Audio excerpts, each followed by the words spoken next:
For many of us, seeing the beauty in other people, being kind and compassionate towards other people, that comes pretty easily. But what's really hard is seeing the beauty in ourselves and being kind and compassionate consistently towards ourselves, especially when difficult things happen. Perhaps someone's critical of us, or we make a mistake. We beat up on ourselves. You could call it the inner critic, or that voice in the head that says mean things, or you could call it self-hatred.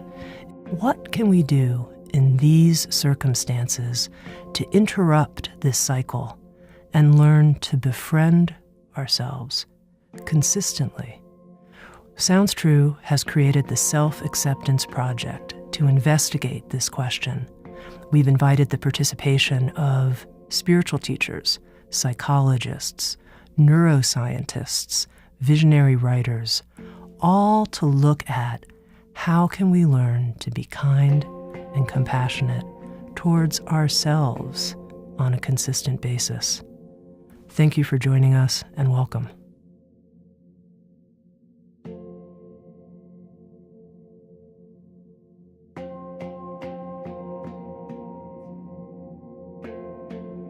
This episode features Jay Early, a transformational psychologist, psychotherapist, group leader, author, teacher, and theorist.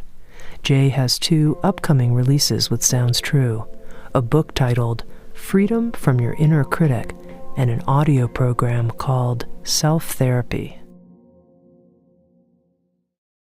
Welcome, Jay. Thank you.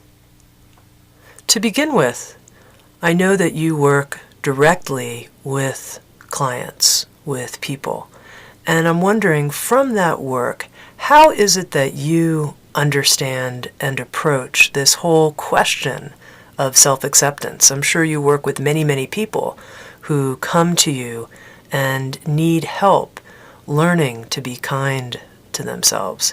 How do you approach this whole arena? Yeah, it's a very common problem that many people come to me with.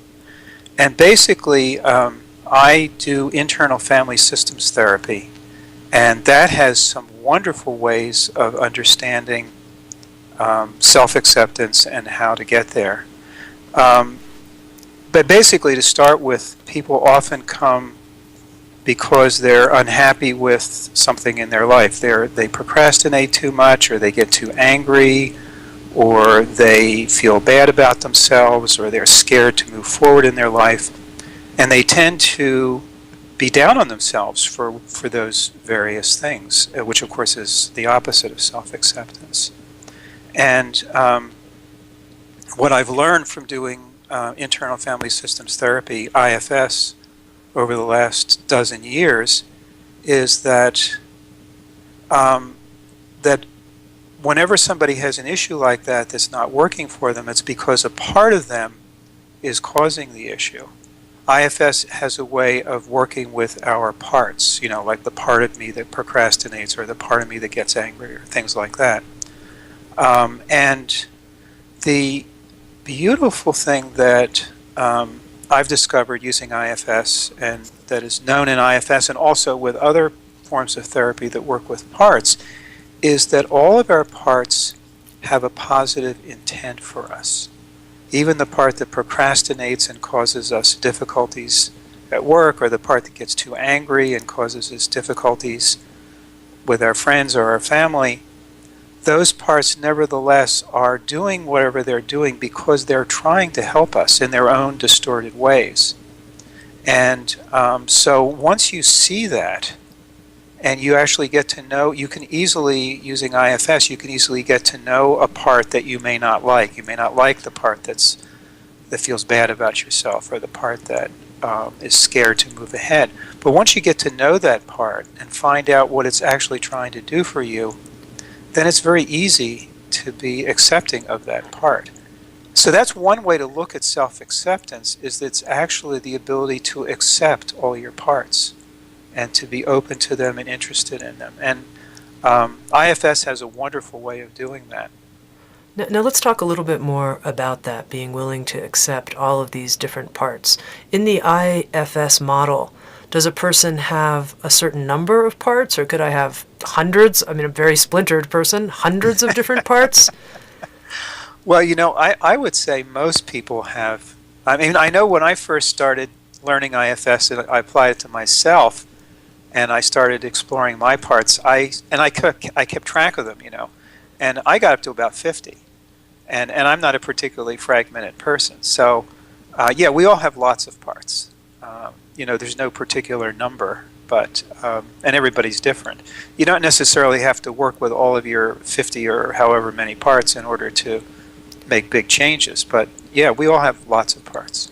And in the IFS model, is there something that could be called the capital S self? Is there a true self, or am I just these 50 different parts? No, exactly. In fact, that's one of the main things that leads to self-acceptance, is that in addition to all the parts, there is the self, which is who we truly are when we're not taken over by any of our parts. And it's actually not that hard for most people to access their self, their capital S self. And the self is a place of self-acceptance, of compassion, of open curiosity about your parts, of connectedness, of calmness.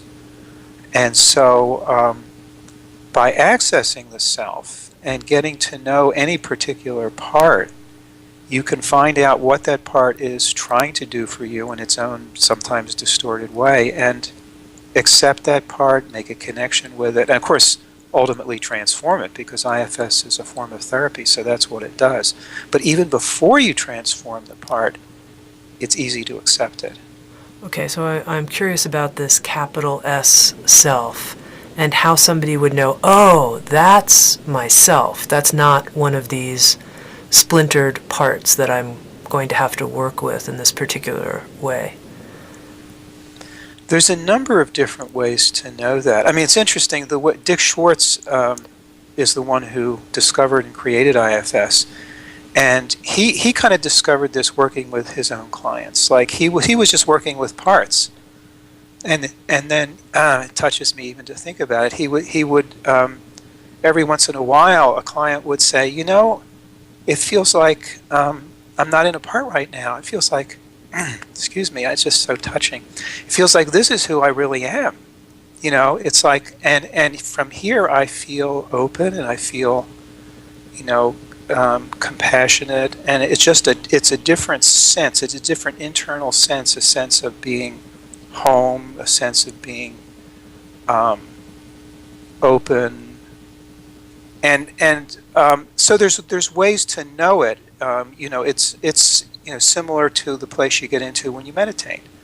But also in IFS, you can determine whether you're in self by simply checking to see how you feel toward a certain part.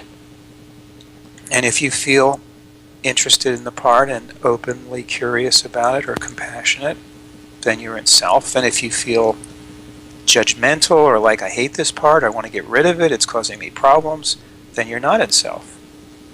So that's a kind of easy, simple way to determine. Okay, now when you were talking about these different parts, you were saying that in the IFS model, that one of the ideas is that these different parts are actually playing a positive role. So even though it may be a part that a person finds challenging or difficult or even loathsome, that it's playing a positive role. And I'm wondering if you can help me understand that more. Yeah, I'm not exactly saying that it's playing a positive role. I'm saying it's trying to play a positive role. Okay. So let me give you an example. Let's suppose you have a part that causes you to procrastinate and you avoid doing things you need to do, and it causes problems.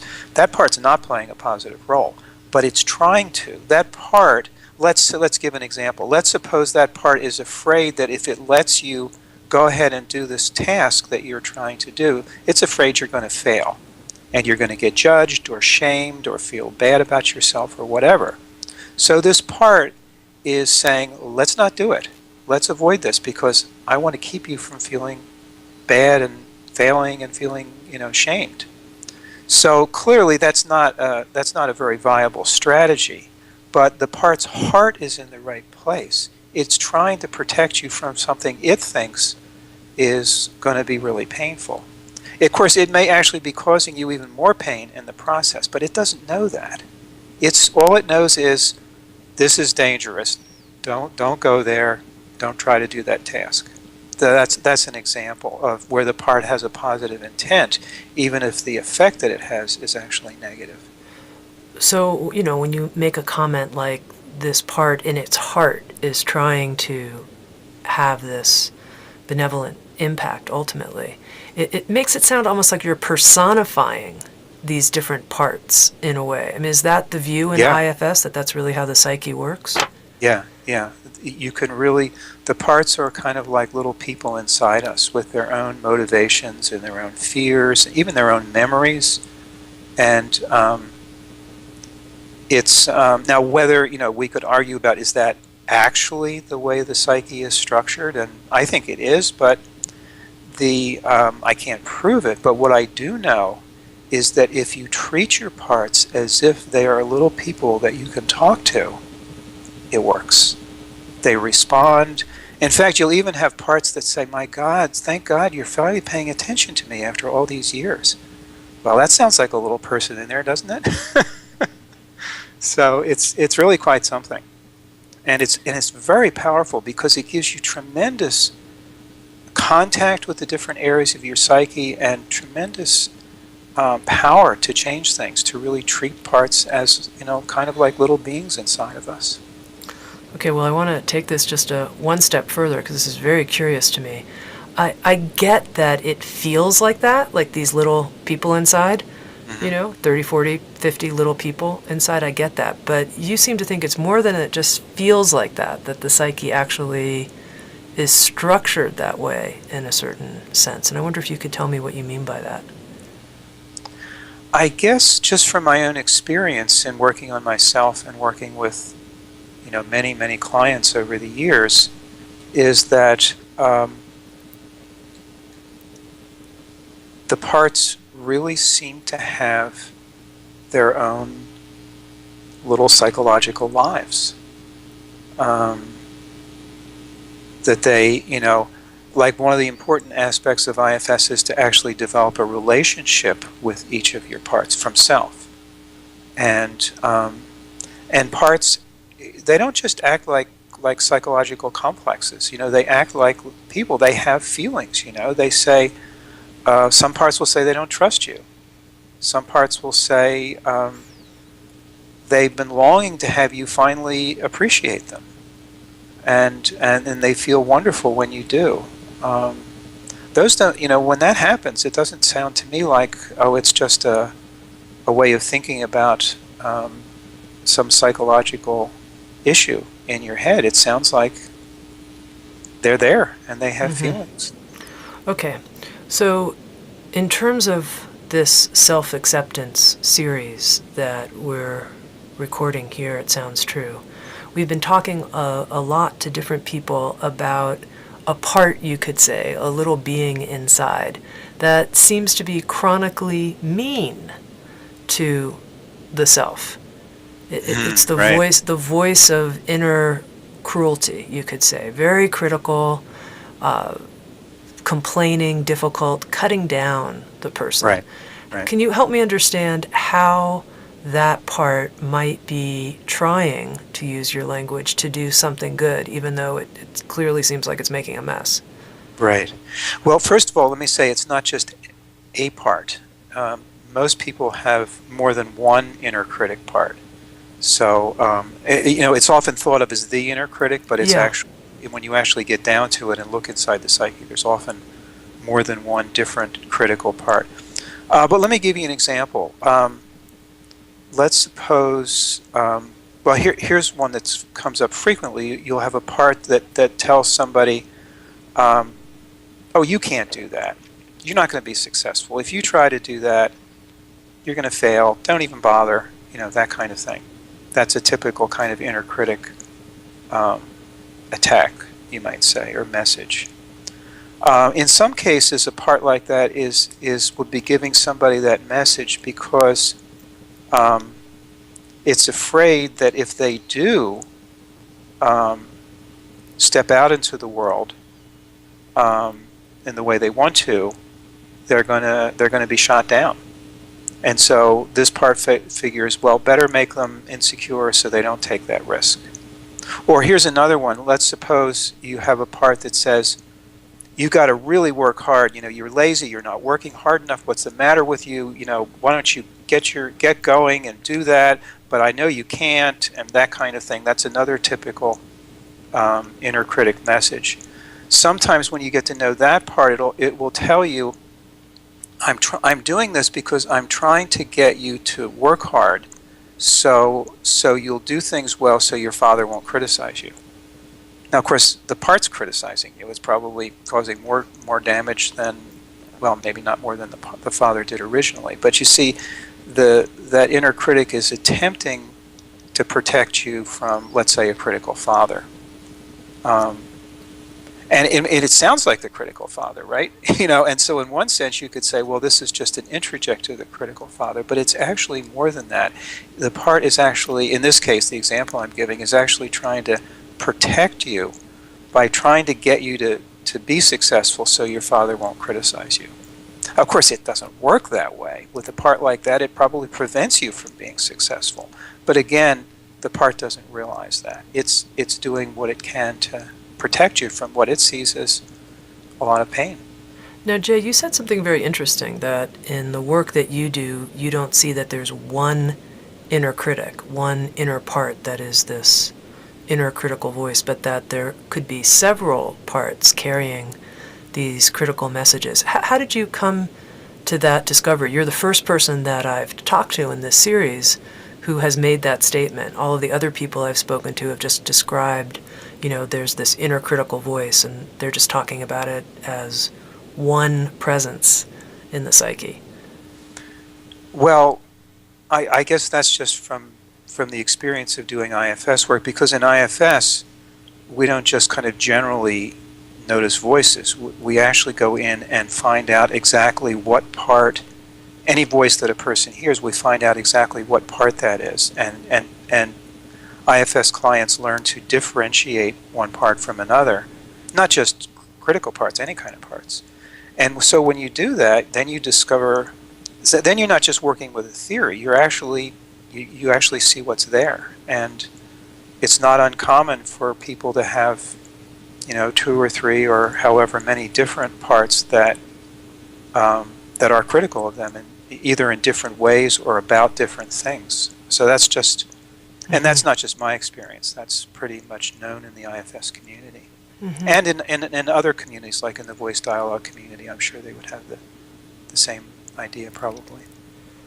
Now, what's the explanation for how these different parts come into being? Because, of course, as you're speaking, I'm reflecting on my own inner parts, these different personalities, what I might call them, what these beings inside me are like, all these different parts, and I can imagine the listener doing the same, and we could compare notes. And where did the listener's parts come from, and where did mine come from? Well, generally, a part will, I mean, these parts in IFS are known as protectors. I mean, the inner critic parts are just one kind of protector. There are many kinds of protectors. But protectors basically arise in order to try to protect us from underlying pain, the pain of another type of part, which is called an exile in IFS. And so whenever there is, actually there's a couple different ways a protector can come about. One is sometimes in an original childhood situation where somebody is being hurt or harmed or neglected or something, and there's a part that's in a lot of pain, that at the same time a protector will arise to try to protect you from the pain, because especially when you're a vulnerable child, pain can be overwhelming, especially if you don't have anyone there to help you process it and to support you through it. And so often the only way to get through the pain is to block it away, you know. And so a protector will arise to to keep the person from being overwhelmed by the pain. Or if the person's in a situation where they're being hurt in some way by somebody, by a parent or somebody else in their environment, then a protector will arise to try to protect the child from being hurt. I mean, it often doesn't succeed, but it tries.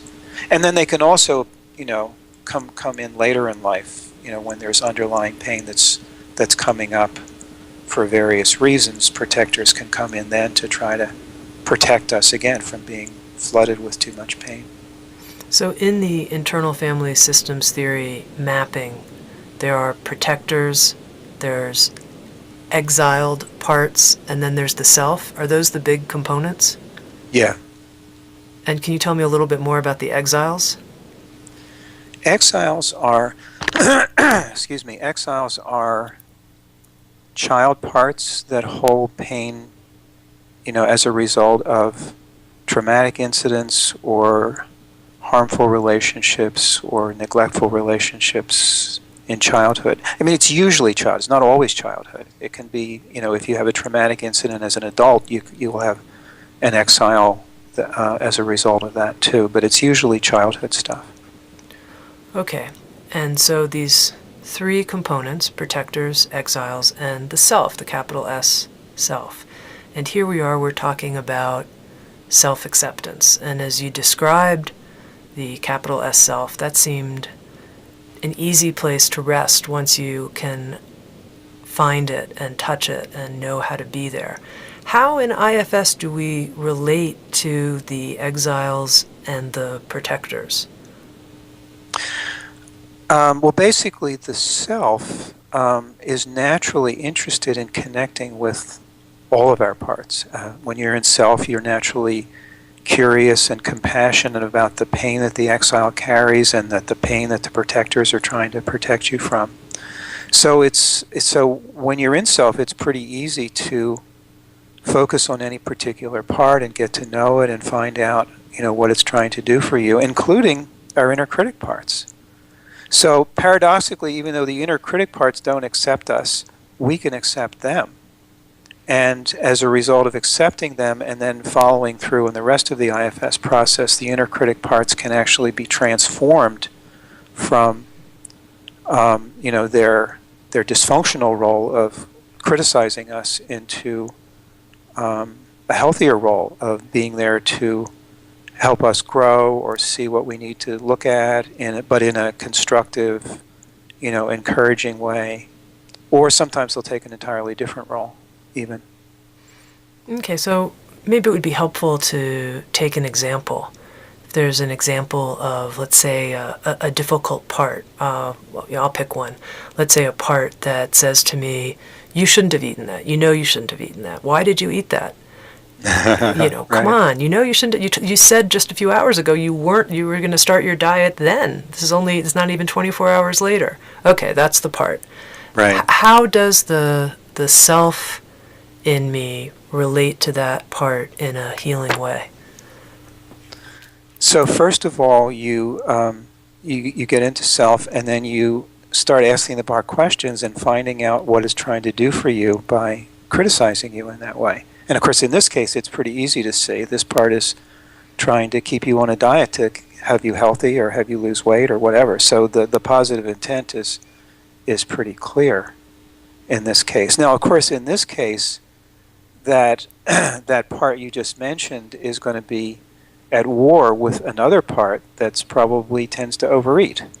So you're going to have two parts that are there that are actually at war with each other. But the beautiful thing about the self is the self can accept both parts and can get to know both parts and find out what both parts are trying to do for you. Well, tell me more about how that acceptance process actually works. I mean, you've used words like, yes, curious and compassionate, but I've got these warring parts inside. How does the process of acceptance actually work? Actually, it's very interesting. This comes from Dick Schwartz's background as a family therapist. I probably shouldn't get into that, but the way it works is that, so let's say there's that critical part you were just telling me about that's bashing you because you overate. So you ask yourself, what is my attitude toward this critical part? Well, let's say my attitude is, I wish it would go away. I don't like it, okay? So if that's your attitude, that's not coming from self. We know that. So that means it's coming from another part. So if it's coming from a part that doesn't like the critic, the food critic. So what you do is you ask that other part if it would be willing to step aside just for the rest of this session, so that you can get to know this food, I'll call it the food critic, from an open place. And you might even explain, if you're willing to step aside and let me get to know it, then I can help to transform it so that the part has some motivation for being willing to step aside. So basically, you ask the parts that are non-accepting if they'd be willing to step aside, not necessarily permanently. That's a little tough to do right away, but just in that session. So that, and usually they are. If you explain why it's useful, they'll step aside. And if there's more than one of them, you might have to ask a couple of them to step aside. But once they do, you're in self. Because you see, the self is who you truly are. Self is who we all truly are. So you don't have to manufacture the self. All you have to do is get the other parts to step aside, and then that's where you are. In fact, if you want to look at it from a spiritual perspective, you know how many spiritual traditions say that love is really what everything is made of. And it seems to me that this is kind of an instant. This kind of shows that, because love is who we are. The self is love in a sense. And once you get the other parts to step aside, that's where you are. Now, Jay, I know that when you present your work, sometimes you refer to it in the form of self-therapy. You've written a book on self-therapy and created an audio series with Sounds True on self-therapy. Can I really work with all of these parts on my own? I mean, this sounds pretty complicated to me. Many people can.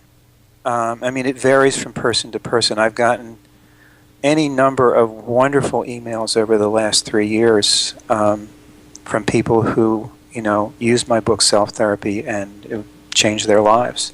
And of course, I've also heard from many people who, started to use it, got interested in it, seemed like it was great, but couldn't completely do it on their own, so that they needed to go into IFS therapy or they needed to take a class from me. So it varies from person to person how far somebody can actually go completely on their own with just a book. Although many people who can't do that will take a class and learn more in depth how to do it on their own. And many of them can do that, or they'll do it as a peer counseling thing with somebody else in the class. But not everybody can do that. It varies from person to person. Mm-hmm. A very well-balanced answer. Thank you. Now, Jay, just before we end our conversation, I'm wondering if you could give an example from your own life of working with a difficult inner part that was hard to accept, and how that played out for you.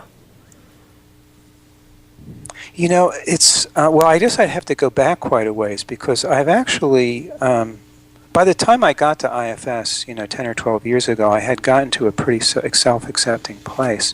One of the parts of me that has been hardest to accept over many years is my shy part. I still kind of fairly shy in, large groups of people that I don't know very well. I tend to be a little hang back, a little scared, not very socially adept. And that's been very painful for me over the years. And so certainly many years ago, that was a part of me that I did not accept at all, that I had a lot of criticisms of. And then the process using internal family systems therapy of how you worked with that part. Well, I can tell you what the process would have been. I think I pretty much worked that through by the time I learned IFS.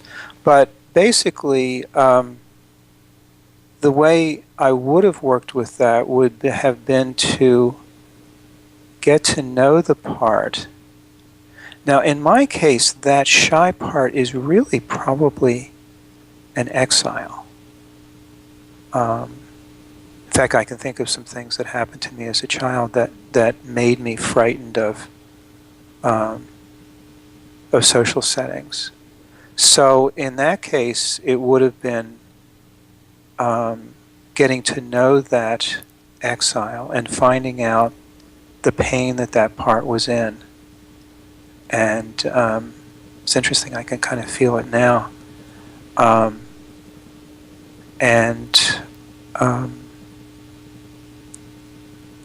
If I did notice at that point a part of me that was judging that part for being shy and, socially backward and all that, I would just ask that part if it'd be willing to step aside. And that would pretty easily happen, and then I would end up, in a hard place where I could just be accepting of that exile. Now, of course, that's only the first step, because after all, as I said, so it's interesting, there's sort of two steps to this process. One is, in the moment, getting the parts to step aside that are not accepting. But then you go through the rest of the process to actually heal the parts, including healing the parts that might not be self-accepting. And then that's a sort of more permanent kind of self-acceptance that comes out of that isn't just for that moment in the session, but kind of lasts in a more permanent way. Can you unpack that a little bit for me when you say healing the parts? How does that happen? Yeah, right. Sorry, I didn't. There's a lot to that. Yeah. See if I can do that quickly, because we probably don't have a lot of time. Basically, well, first of all, you generally work with a protector first, and you get to know the protector and develop a relationship between yourself and the protector, which is kind of trusting, where the protector trusts you, and then you ask permission if it will, for you to work with the exile it's protecting. Because basically, this is one of the things that makes IFS so powerful as opposed to other forms of therapy. You don't just barge into the exiles, the child parts in pain. You ask permission from the protectors, because that way, once you get there, they're not going to keep sabotaging your work. So anyway, once you get permission from the protectors, you get to know the exile, you find out what pain it's in, you ask it to show you what happened when you were young to cause it to be carrying that pain or those negative beliefs that it's carrying. Those are called burdens in IFS. And then you and self witness what happened. You don't have to go fully into it and feel all the pain, because that could sometimes be overwhelming, but you need to witness it from an emotional place where you really get the pain that the exile went through. And so it really feels understood by you. That's very important. And then that sort of opens up the exile for healing. And then there's 3 healing steps that follow that. One is reparenting, where you as self enter that scene in the past and basically give the exile what it needed back then, or protect it from whatever harm it was given back then. And then there's another optional step called retrieval, where sometimes you take the exile out of that past, because basically the exiles are stuck in the past.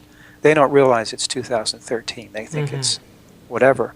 So you can take them out of the past and bring them into your current life, or into your heart, or into some lovely place that they'd like to be, so that they don't have to, deal with that old pain anymore. Which is, of course, more bringing them into the reality, which is that's old, And then the third thing is unburdening. You can do an internal unburdening ritual where you basically help the exile to, you identify what the pain and the negative beliefs it's carrying, and then you do an internal ritual where they actually release those burdens to light, or to water, or wind, or earth, or fire, or love, or whatever. So that kind of completes the process. Oh, and then the final step is you go back to the protector and say, do you see the exiles no longer in pain, no longer in danger? Can you now let go of your protective role? And then usually the protector can.